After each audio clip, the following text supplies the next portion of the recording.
Et si les esclaves avaient renversé l'un des plus puissants empires du monde?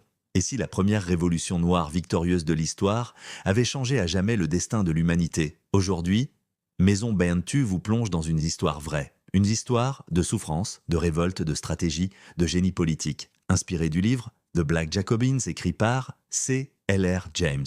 Un livre qui raconte un événement unique, la révolution haïtienne. Nous sommes au XVIIIe siècle, Saint-Domingue, aujourd'hui Haïti. À l'époque, la colonie la plus riche du monde. Pourquoi? Sucre, café, indigo? Mais cette richesse repose sur l'esclavage. Des centaines de milliers d'Africains travaillent dans des conditions inhumaines. Une richesse immense, construite sur une souffrance extrême et des massacres. La société est divisée, blancs riches, petits blancs, libres de couleur, esclaves. Un système fragile, explosif.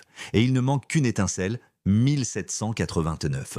En France, liberté, égalité, fraternité, mais à Saint-Domingue, ces idées arrivent et créent une contradiction. Comment parler de liberté tout en maintenant l'esclavage?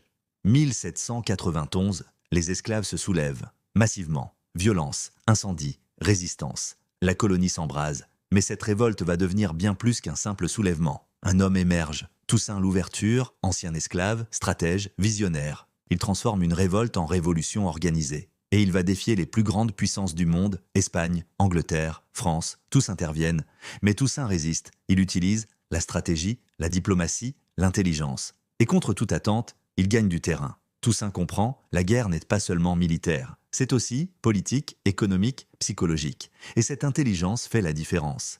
1794, la France abolit l'esclavage, sous pression. Mais Toussaint continue, il veut plus, la liberté réelle. Mais l'histoire n'est pas terminée. Napoléon arrive, Napoléon Bonaparte. Il veut reprendre le contrôle, rétablir l'esclavage. Toussaint est piégé, arrêté, déporté. Et la révolution semble perdue. Mais d'autres leaders continuent. Dessalines, Christophe, ils reprennent le combat avec rage, avec détermination. Et cette fois, il n'y aura pas de retour en arrière. 1804, victoire, indépendance. Haïti devient la première république noire libre du monde. Un événement historique sans précédent. Cette révolution change tout. Elle inspire, elle inquiète, elle bouleverse les empires. Mais elle est aussi isolée, punitive, marginalisée. Pourquoi cette révolution est-elle si peu enseignée? Parce qu'elle dérange, elle prouve que les esclaves peuvent vaincre. Et cette idée est dangereuse pour les systèmes dominants. Mais cette histoire reste vivante. The Black Jacobin montre la puissance de la volonté, l'importance du leadership, la force de la stratégie. Mais aussi le prix de la liberté.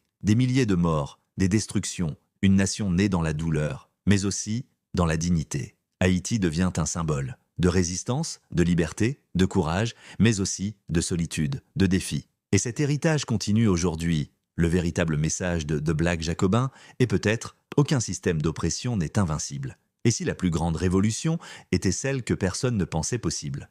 The Black Jacobin, ce n'est pas juste un livre d'histoire. C'est une épopée, une leçon stratégique, un cri de liberté. C. L.R. James nous rappelle « l'histoire n'est pas faite uniquement par les puissants. Elle est aussi écrite par ceux qui refusent de rester à genoux. » Si cette histoire vous a marqué, abonnez-vous maintenant à Maison Bentu. Parce que certaines révolutions changent le monde, et celle-ci a changé l'histoire à jamais.